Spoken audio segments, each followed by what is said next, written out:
Hey everybody, welcome back to Mixing Music Analog and mixingmusicanalog.com and here on our YouTube channel. And today we're going to do a little bit of subscriber Q&A.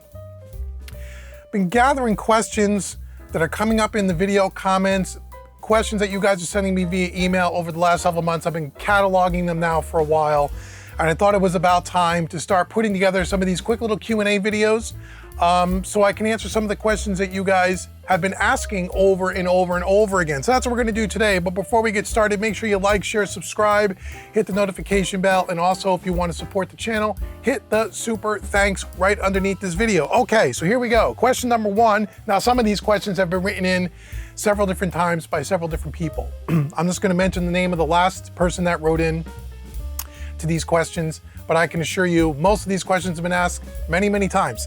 Here's the first one from James. James asks, do you use parallel compression on the console? And if so, how do you set it up and what's the routing kind of configuration? Okay, so the answer to the question is yes, more times than not. I'm using parallel compression on the mixes. Every mix is a little different. Typically drums is pretty common.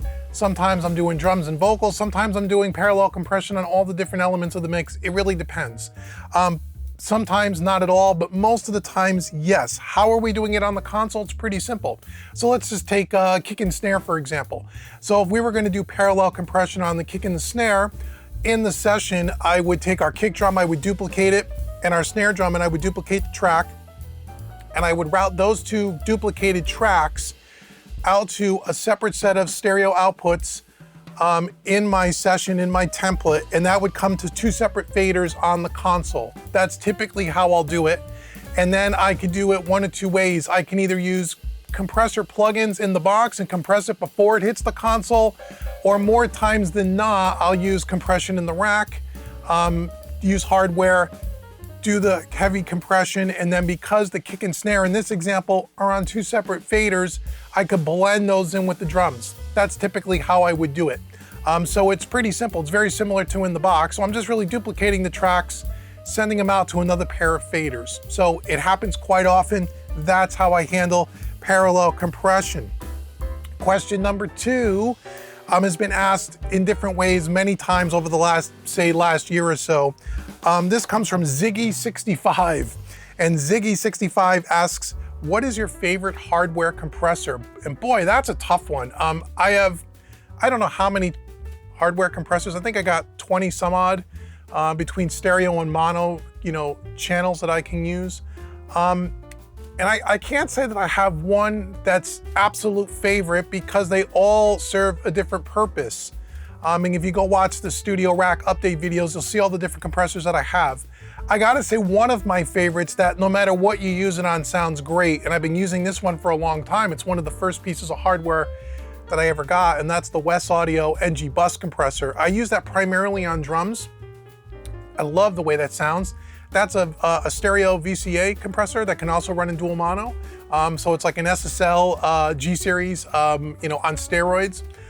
One of the reasons why it's one of my favorites is because of the versatility. Not only is it just a stereo VCA compressor that can also run in dual mono, but there's a lot of extra features on that compressor, primarily the iron circuit, which is a transformer circuit that you can take in and out, and it has a variable pad on how hard you hit the transformer, which is really cool to give some nice coloration and some harmonic distortion.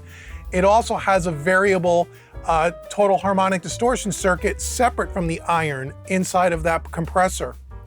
And you can use that or not use that. So you could go from a compressor that's completely transparent, that's very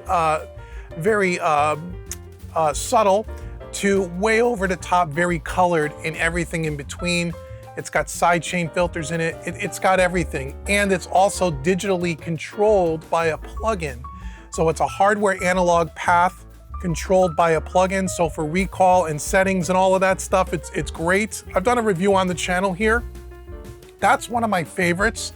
It's a little pricey, but you can use it anywhere. I mean, I use it on drums primarily, but I've used it on the master bus before. It sounds great. It's just a wonderful, versatile compressor that does a lot of different things and sounds great on everything. So if I had to just pick one and say, out of all the compressors I have, which one do I feel could I get the most use out of? probably the West Audio NG bus compressor, but I love all of them. I got a lot of different stuff and I love them all, but that one's really, really great, and I highly recommend you check it out. And all the links will be in the description box below out to Sweetwater, which is where I buy all my gear. And again, those are affiliate links. If you buy anything using those links, I get a small commission and it supports the channel here, and I do appreciate it in advance. So check out the NG bus compressor by West Audio. If you have not, that is an awesome, awesome compressor. Question number 3 comes in from Hilldale56, and Hilldale asks, how much different does hardware compressors or EQs sound more than plugins, or sound different than plugins? So in other words, does hardware really sound different than the plugin counterparts? And if so, how much different? And if so, is it really better? And if so, which one do you like more, one or the other? And so this question again has been asked here by Hilldale56, but I can tell you, we get asked this question an awful lot. There's lots of videos on the channel already. Plugins be compared to the hardware counterparts, and there'll be more to do in the future. And so here's the thing, and I've said this a million times on this channel, they are different. I never like to use the word better, that hardware is better than plugins. In certain cases, that's very, very true. In other cases, the differences are not large enough to where it really makes a difference. It depends on the component that you're talking about, the hardware and the plugins. The one thing that I will say is kind of a general statement, and again, you could go watch all the videos on the channel where we talk about this. Compressors tend to sound more different. There's a larger difference, in my opinion, with compressors than with EQs, typically. Out of all the shootouts that I've done on the channel between a hardware compressor and then its plug-in counterpart, I don't know that there was a time yet where we preferred the plug-in, or that I thought the plug-in was really, really, really, really, really, really close, almost indiscernible. That's not the case with compression more times than not. Now, again, we're talking about the limited amount of compressor hardware that I have in this particular studio. I'm sure there are compressors out there, hardware, where the plugin is equally as good. But in the stuff that we've tested on this channel, both myself and along with David, SJ, our buddy in crime, compressors, there's quite a substantial difference almost every single time. Now, on EQs, that gap is a little bit more tight. Not in all cases, but we have seen where, yes, the difference between the plugin and the hardware, there was less of a gap than there was with the compressors. One was the API. We did the 5500 stereo EQ, which I love the hardware, and we compared that to a Waves version and a universal audio version, and both sounded great. Still felt the hardware had a little bit more thickness and punch, but again, they were really close. They were really, really close. They were really great. We're gonna do some Pultec hardware that we have to plugins this year. We're gonna test those out. We did the SSL console EQ versus a plugin, and again, very close, slight edge maybe to the hardware, but that gap is really close. So the answer to the question is, how much different is it? It depends on the piece of gear. I don't think again, just with my experience, I don't think there's been a test yet that I've done where I preferred the plugin over the hardware. Now again, I don't have every piece of hardware, I don't have every plugin, so, but the compressors I prefer the hardware almost every single time. The EQs, some of them, it could be either or. So I hope that answers your question. It doesn't mean you can't get fantastic results with all plugins. Of course you can. We've talked about that a million times, but hardware does something different than plugins more times than not. It just does. So I hope that answers your question. Okay, let's do one more here. We got one more and then we'll end this video. This one comes from Mike, and again, this one gets asked a bunch of times. I've been asked about it in live streams, so on and so forth. And is, how do you handle automation with the SSL origin? Because the SSL origin doesn't have automation. So basically, how do you do automation? The first question always is, do you do automation? Yes, on almost every single mix. How much automation? It totally depends on the mix. We'll talk about that, another question coming up in a future episode. But how do we do it with the origin? Well, as you know, the SSL origin doesn't have automation. There's no flying faders, there's no software built in, it doesn't have any of that. you have to step up to the, I believe, the AWS and then into the duality before you start getting those kinds of features. So how I do automation is one of two ways. I could do it in the box, depending on what it is. A lot of times I'll do it in the box before it comes to the console. Now, a lot of people will say, oh, you can't do that because you're doing your automation before you're hitting your hardware compressors. And therefore, if you turn up, let's say, a lead vocal 2 dB in the chorus, as an example, you're hitting that compressor a little bit harder and you can't do that. You have to do it after compression. Well, when people say you can't do something, generally they don't know what they're talking about. Yes, conventional way of thinking is that you would want to do your automation after all of your processing. And sometimes we do that, and I'll talk about that in a second. But there's a lot of times where I've done it before and you really don't hear the difference. Does it hit that compressor just a tiny bit harder if I'm riding a vocal slightly and I'm making small little moves? Well, yeah, a little bit. Is it changing the sound of the vocal to the point where, oh my God, you can't do that? Of course not. Those are usually people that say those kinds of things have no experience in doing this, so they really don't know what they're talking about. But so I'll do it that way. Now, if I'm going to be doing, and that's if I'm doing light amount of automation moves, little rides, little things like that.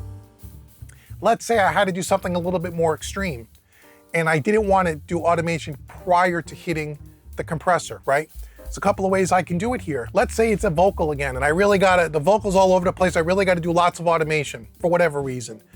What I can do is I can process with EQ and compression on the console that vocal, and I can print it back into the session already pre-processed. And then I can do my automation in the box.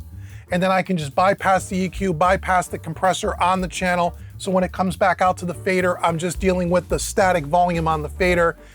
Fader would stay probably at 0, and then all the rides would be done in the box. That's another way to do it, okay? So you can always just print your processed track back into your DAW before you start automation. This has 64 I/O, so I can print, I have 32 channels hooked up where I could print all 32 channels back in pre-processed, and I could do everything in the box. So that's another way to do it. And then the last way that I do automation, which is my preferred way to be honest, and I try to do this as much as possible, if there's not a ton of automation moves going on in the session, just in different sections of the song, maybe some certain tracks get massaged, as it's going to the print track and we're printing the mix back in, I'm doing it on the fly, man. I'm doing it on the fly. It's not recallable that way. I'm doing a pass. Or some old school engineers are saying, you're doing the dance, right? I'm moving faders and I'm finessing it into the print track. 9 out of 10 times that works just fine. Again, typically my automation is subtle. It's not so obvious where the end listener goes, oh, there's some automation happening. It's subtle, it's more of a feeling thing, right? So I'm massaging it in. And if I can, I like to do it on the fly. I just find it more fun that way. It makes it more unique. No two mixes then come out exactly the same. And I've never had a client come back to me and say, you know, your mix sounds great, but the automation on that tom fill, you know, I've never had that happen in all the years that I've been mixing, even when I was doing it all in the box. I've never had anyone comment on the automation not being right. So the way I handle automation typically, just so you know, and then we'll finish up this video, is automation is the very last thing I do. Once I have the mix sitting meaning I could go from top to bottom and not touch a fader and I can hear everything. And yes, there may be certain parts of the song where I know I'm gonna do some automation, but for the most part, I don't have to really touch a fader. It sits really nice. And I get then sign off from the client. They really like the mix. Then I'll do a pass or two where I'll be finessing in that automation and then sending them the final, which gives everything just a little bit more movement. Okay, so that's the 3 ways that I handle automation on the Origin. Would it be great to have a desk that had automation software built in? Yeah, it would be fantastic. But this one doesn't, and if you want something like that, you're looking at a console with 32 faders, at least $150,000. So for me, it's a little bit more manual, it's a little bit more mechanical, and again, it's a workaround. So like I said, if I really need to be able to recall that automation, I just process the track and I do it in the box. But wherever possible, I like to do it on the fly.